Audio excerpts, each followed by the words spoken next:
Parsha 17, Yitro, which means Jethro. 18, 1 through 23, 26 from Shemot. Now Yitro, the priest of Midian, Moshe's father-in-law, heard all that God had done for Moshe and for Israel his people, how Adonai had brought Israel out of Egypt. After Moshe had sent his wife Zipporah and her 2 sons, Yitro, Moshe's father-in-law had taken them back. The name of the one son was Gershom, a foreigner there. For Moshe had said, I have been a foreigner in a foreign land. The name of the other was Eliezer, my God helps, because the God of my father helped me by rescuing me from Pharaoh's sword. Yitro, Moshe's father-in-law, brought Moshe's sons and his wife to him in the desert, where he was encamped at the mountain of God. He sent word to Moshe, I, your father-in-law Yitro, am coming to you with your wife and her 2 sons. Moshe went out to meet his father-in-law, prostrated himself, and kissed him. Then, after inquiring of each other's welfare, they entered the tent. Moshe told his father-in-law all that Adonai had done to Pharaoh and the Egyptians for Israel's sake, all the hardships they had suffered while traveling, and how Adonai had rescued them. Yitro rejoiced over all the good that Adonai had done for Israel by rescuing them from the Egyptians. Yitro said, Blessed be Adonai, who has rescued you from the Egyptians and from Pharaoh, who has rescued the people from the harsh hand of the Egyptians. Now I know that Adonai is greater than all other gods, because he rescued those who were treated so arrogantly. Yitro, Moshe's father-in-law, also brought a burnt offering and sacrifices to God. And Aaron came with all the leaders of Israel to share the meal before God with Moshe's father-in-law. The following day Moshe sat to settle disputes for the people, while the people stood around Moshe from morning till evening. When Moshe's father-in-law saw all that he was doing to the people, he said, What is this that you are doing to the people? Why do you sit there alone with all the people standing around you from morning till evening? Moshe answered his father-in-law, It's because the people come to me seeking God's guidance. Whenever they have a dispute, it comes to me. I judge between one person and another, and I explain to them God's laws and teachings. Moshe's father-in-law said to him, What you are doing isn't good. You will certainly wear yourself out, and not only yourself, but these people here, with you as well. It's too much for you. You can't do it alone by yourself. So listen now to what I have to say. I will give you some advice, and God will be with you. You should represent the people before God. You should bring their cases to God. You should also teach them the laws and the teachings and show them how to live their lives and what work they should do. But you should choose from among all the people competent men who are God-fearing, honest, and incorruptible to be their leaders in charge of thousands, hundreds, fifties, and tens. Normally they will settle the people's disputes. They should bring you the difficult cases, but ordinary matters they should decide themselves. In this way, they will make it easier for you and share the load with you. If you do this, and God is directing you to do it, you will be able to endure, and all the people will arrive at their destination peacefully. Moshe paid attention to his father-in-law's counsel and did everything he said. Moshe chose competent men from all of Israel and made them heads over the people in charge of thousands, hundreds, fifties, and tens. As a general rule, they settled the people's disputes. The difficult cases they brought to Moshe, but every simple matter they decided themselves. Then Moshe let his father-in-law leave, and he went off to his own country. In the 3rd month after the people of Israel had left the land of Egypt, the same day they came to the Sinai desert. After setting out from Rephidim and arriving at the Sinai desert, they set up camp in the desert. There in front of the mountain, Israel set up camp. Moshe went up to God, and Adonai called to him from the mountain. Here is what you are to say to the household of Yaakov, to tell the people of Israel. You have seen what I did to the Egyptians, and how I carried you on eagle's wings and brought you to myself. Now if you will pay careful attention to what I say and keep my covenant, then you will be my own treasure from among all of the peoples, for all the earth is mine, and you will be a kingdom of priests for me, a nation set apart. These are the words you are to speak to the people of Israel. Moshe came, summoned the leaders of the people, and presented them with all the words which Adonai had ordered him to say. All the people answered as one. Everything Adonai has said we will do.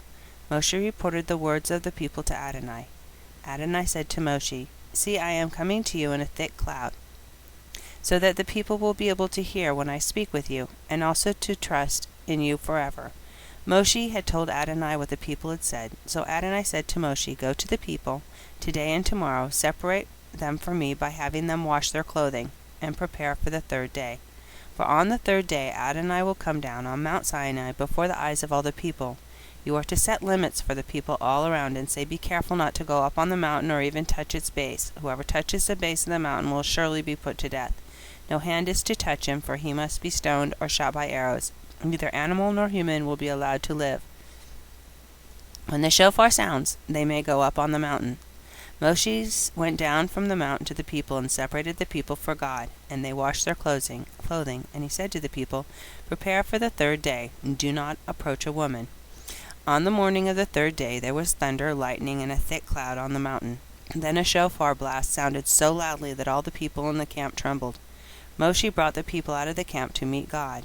They stood near the base of the mountain. Mount Sinai was enveloped in smoke because Adonai descended on it in a fire.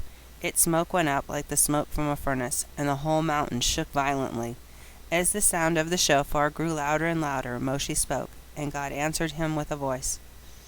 Adonai came down onto Mount Sinai on top of the mountain. Then Adonai called Moshe to the top of the mountain, and Moshe went up. Adonai said to Moshe, "Go down and warn the people not to force their way through to Adonai to see him. If they do, many of them will perish. Even the Kohanim, who are allowed to approach Adonai, must keep themselves holy. Otherwise Adonai may break out against them." Moshe said to Adonai, "The people can't come up to Mount Sinai because you ordered us to set limits around the mountain and separate it." But Adonai answered him, "Go get down, then come back up, you, Aaron, with you. But don't let the Kohanim and the people force their way through to come up to Adonai, or he will break out against them." So Moshe went down to the people and told them. Then God said all these words, "I am Adonai your God, who brought you out of the land of Egypt, out of the abode of slavery. You are to have no other gods before me. You are not to make for yourselves a carved image or any kind of representation of anything in heaven above, on the earth beneath, or in the water below the shoreline. You are not to bow down to them or serve them, for I am Adonai your God, am a jealous God, punishing the children of the sins of the parents to the third and fourth generations of those who hate me, but displaying grace to the 1,000th generation of those who love and obey my mikvot. You are not to use lightly the name of Adonai your God, because Adonai will not leave unpunished someone who uses his name lightly. Remember the day, Shabbat, to set it apart for God. You have 6 days to labor and do all your work. But on the 7th day is a Shabbat for Adonai your God. On it you are not to do any kind of work, not you, your son, or your daughter, not your female or male slave, not your livestock, not the foreigner staying with you inside the gates of your property. For in 6 days Adonai made heaven and earth and the sea and everything in it, and on the 7th day he rested. This is why Adonai blessed the day, Shabbat, and separated it for himself. Honor your father and mother, so that you may live long in the land which Adonai your God has given you. Do not murder, do not commit adultery, do not steal, do not give false evidence against your neighbor, do not covet your neighbor's house, do not covet your neighbor's wife, his male or female slave, his ox, his donkey, or anything that belongs to your neighbor. All the people experienced the thunder and the lightning, the sound of the shofar, and the mountain smoking. When the people saw it, they trembled. Standing at a distance, they said to Moshe, "You speak with us, and we will listen, but don't let God speak with us, or we will die." Moshe answered the people, "Don't be afraid, because God has come only to test you and make you fear him, so that you won't commit sin." So the people stood at a distance, but Moshe approached the thick darkness where God was. Adonai said to Moshe, "Here is what you are to say to the people of Israel. You yourselves have seen that I have spoken with you from heaven. You are not to make with me gods of silver, nor are you to make gods of gold for yourselves. For me you make only an altar of earth. On it you will sacrifice your burnt offerings, peace offerings, sheep, goats, and cattle. In every place where I cause my name to be mentioned, I will come to you and bless you. If you do make me an altar of stone, you are not to build it of cut stones, for if you use a tool on it, you profane it. Likewise, you are not to use steps to go up to my altar, so that you won't be indecently uncovered.